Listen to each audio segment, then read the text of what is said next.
একটা মহাসাগরের মধ্যে, খেয়াল করে শুনেন বুঝবেন, একটা মহাসাগরের মধ্যে একটা চড়ুই পাখি যে যদি একটু পানি খায়, পানি খাওয়ার পরে ওই চড়ুই পাখির ঠোঁটে যে একটু পানি লেগে থাকে ওইটারে বলে কলিল।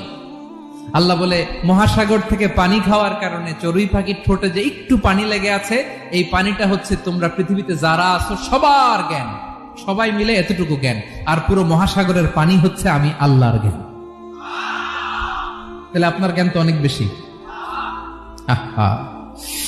এজন্য জ্ঞানের বড়াই করা যাবে না। আল্লাহ বলেন ওয়ালা ইউহিতুনা বিশাইইন মিন ইলমিহি ইল্লা বিমা শা।